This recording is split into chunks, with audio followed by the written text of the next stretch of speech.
Olá, estudante do estado do Paraná, do Brasil e do mundo, seja muito bem-vindo à nossa aula de Geografia do programa Aula Paraná. Eu sou o professor Andrew e junto comigo está a Elisângela e nós juntos vamos levar até você um pouquinho da geografia para sua casa, para onde quer que você esteja. E é importante que você tenha em mãos caderno, caneta, lápis e borracha para que você anote os conteúdos que serão apresentados na nossa aula e também eventuais dúvidas que possam surgir. E já que falamos em dúvidas, em anotações, vamos conhecer os objetivos da nossa aula de hoje. Confere aí na tela, ó. Nós vamos caracterizar os biomas e vamos descrever e analisar as florestas tropical, campos e deserto. Então nós vamos falar sobre biomas, vamos dizer o que são biomas e ainda vamos falar ali sobre os três biomas ali, campos, desertos e as florestas tropicais. E aí a nossa reflexão inicial, ó, o que são biomas? É importante que a gente tenha muito claro que biomas estão associados à vegetação, porém não são exclusivamente vegetação, porque quando estamos falando de biomas, estamos analisando um conjunto de elementos, dos quais a gente vai poder destacar, conforme você vê aqui na tela, ó, nós vamos poder destacar o clima, geologias semelhantes e também vamos perceber que historicamente sofreram os mesmos processos de formação. Então é uma área com características similares que pode ser delimitada, aonde a paisagem, além de apresentar características similares, o clima, o relevo também terão aspectos similares. E como o nosso planeta ele é muito grande, nós vamos definir, vamos perceber a existência de vários biomas na superfície aí do nosso planeta, que é exatamente o que você pode observar nessas duas imagens. Nós temos aqui duas paisagens completamente distintas, que representam biomas completamente diferentes. E olhando para este mapa que segue aqui na sua tela, nós temos aqui os principais biomas terrestres e sua localização geográfica no planisfério. E por meio desta legenda de cores, que você consegue localizar do lado esquerdo da sua tela, canto inferior esquerdo, você percebe a identificação dos biomas por meio de cores, e aí você vai poder localizá-los na superfície do nosso planeta de acordo com a sua necessidade. E agora que a gente já sabe o que são biomas, já sabemos como localizá-los no planisfério, atividade na tela para você. Bioma é um conjunto de vida, vegetal e animal, constituído pelo agrupamento de tipos de vegetação contínuos e identificáveis em escala regional, com condições geoclimáticas similares e história compartilhada de mudanças, o que resulta em uma diversidade própria. Considerando esta definição, compare tundra e taiga, que já foram biomas apresentados em outro momento. O tempo está na tela, vai lá!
bem, vamos conferir aí o que você anotou aí no seu caderno.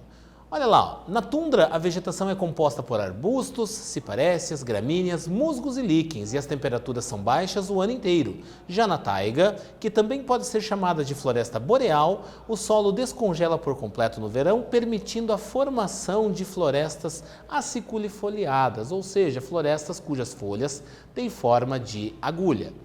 Agora, quando a gente vai falar nos biomas terrestres, nós temos uma infinidade de biomas, dos quais tundra e taiga já foram vistos aqui na nossa aula, e também vamos ter aqui a floresta tropical, que esta floresta tropical apresenta características muito próprias e uma localização no planisfério muito específica.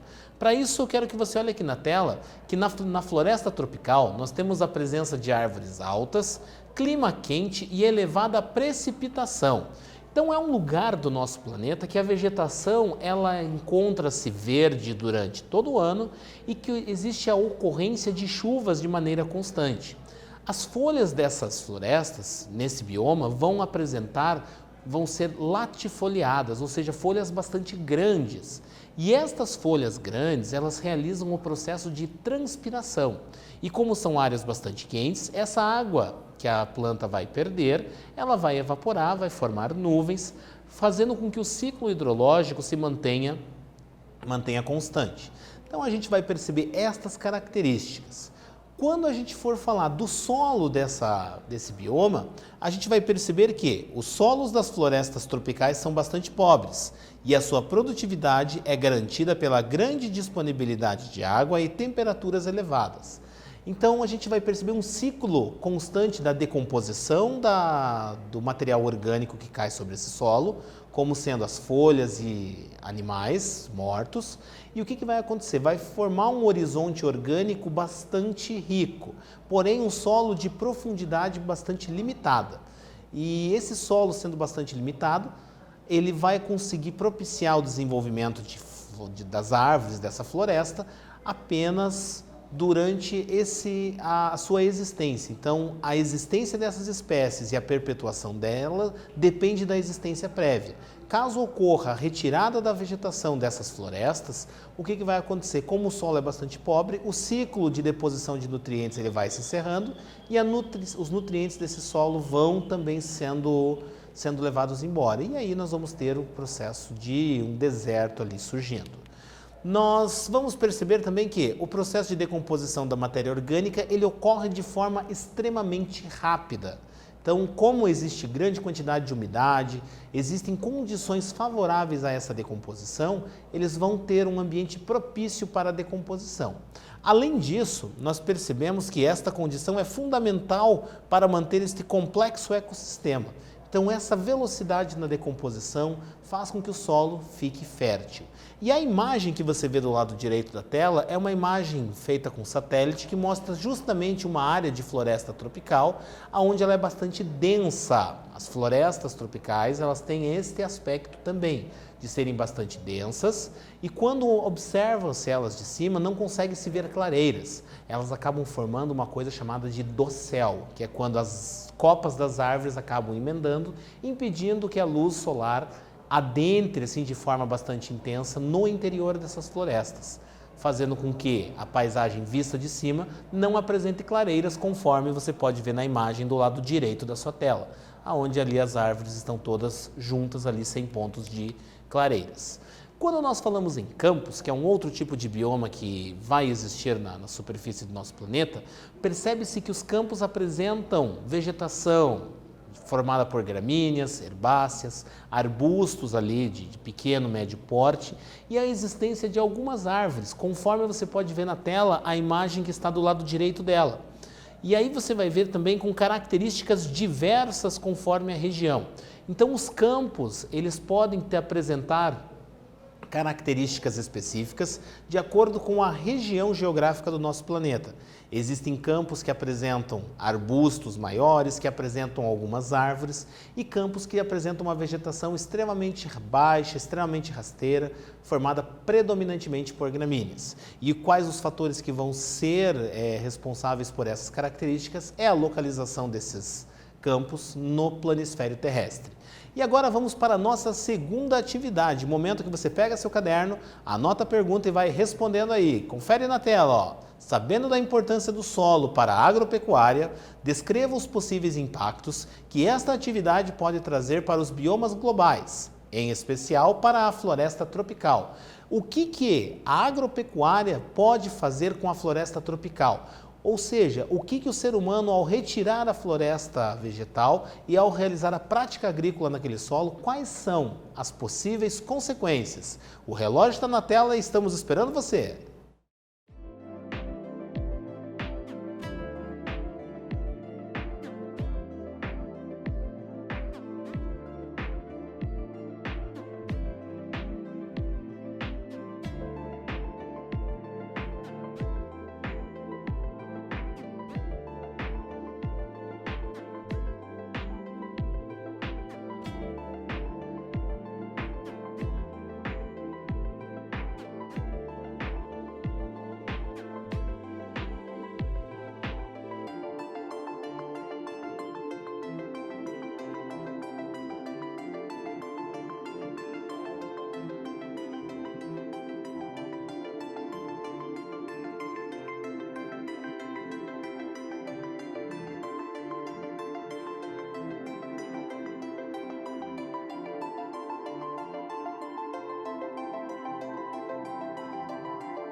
Muito bem, voltamos aqui para a gente conferir juntos o que você colocou como resposta.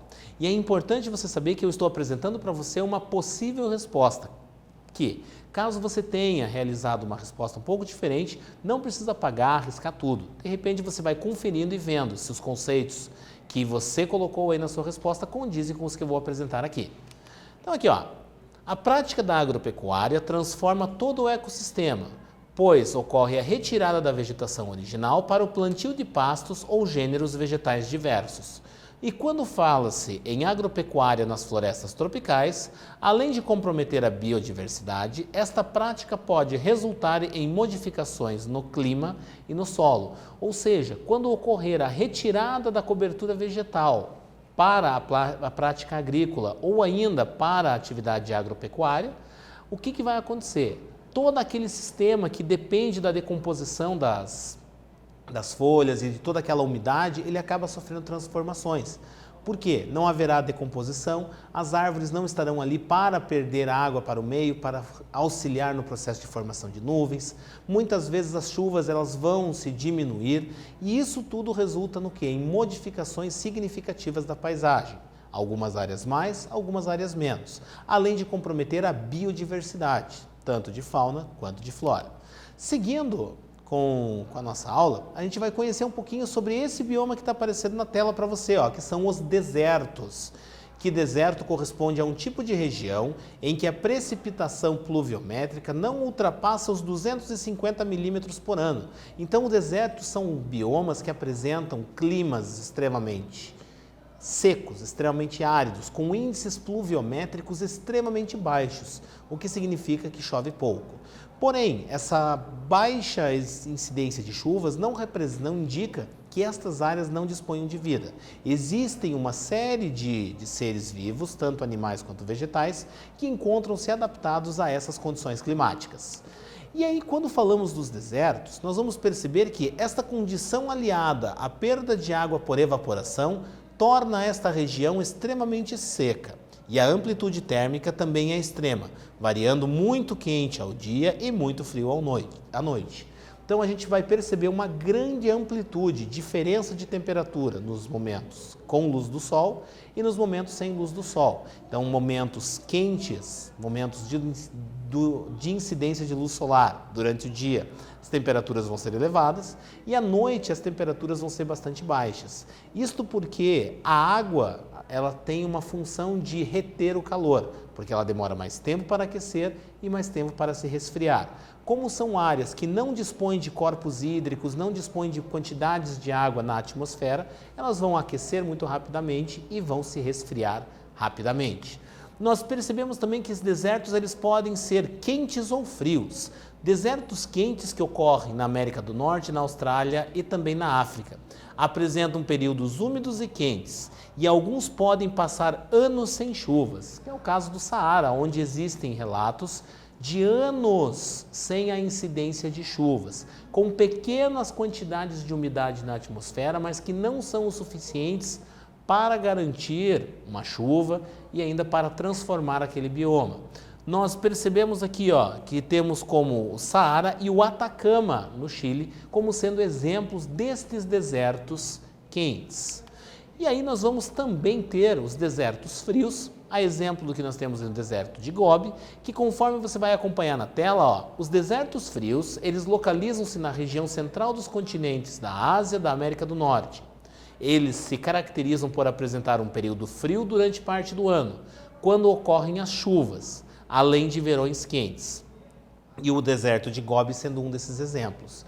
E quando a gente fala em momentos frios, é que a gente vai perceber que em função da sua localização geográfica e em função de outros elementos e fatores climáticos, altitude, latitude, incidência das massas de ar, nós vamos ter características aonde existe um momento quente e um momento frio, mas os índices pluviométricos, ou seja, a quantidade de chuva, ela é bastante escassa nos desertos. Esta é uma das características dos desertos.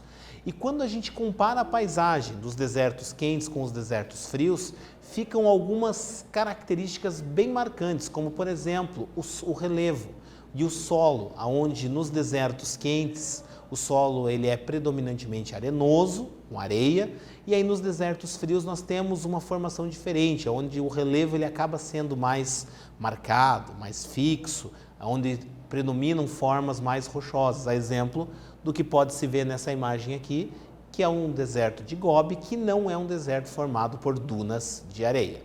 E agora nós vamos para a nossa terceira atividade. Confere na tela, Desertos são biomas onde os índices pluviométricos são extremamente baixos, além de possuírem grande amplitude térmica. Assim sendo, diferencie desertos quentes de desertos frios. Qual é a diferença entre o deserto quente e o deserto frio? O relógio está na tela e estamos esperando você.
Muito bem, anotou aí no seu caderno as diferenças entre os desertos quentes e os desertos frios? Vamos conferir aqui na tela se o que você tem no seu caderno condiz com o que eu vou apresentar para você. Desertos quentes apresentam períodos úmidos e quentes, e alguns podem passar anos sem chuvas. Já os desertos frios se caracterizam por apresentar um período frio durante parte do ano, que é quando ocorrem as chuvas, além dos verões quentes. Lembrando que, tanto nos desertos quentes quanto nos desertos frios, nós vamos ter um baixo índice pluviométrico, ou seja, vai chover muito pouco, podendo inclusive ficar anos sem chover. Nessa nossa aula de hoje, o que nós tratamos? Confere aí na tela a nossa revisão. Falamos sobre biomas, caracterizamos eles e demos uma ênfase à floresta tropical, aos desertos e aos campos. Agradeço a você por ter permitido a nossa entrada na sua casa, desejo um forte abraço e até a próxima!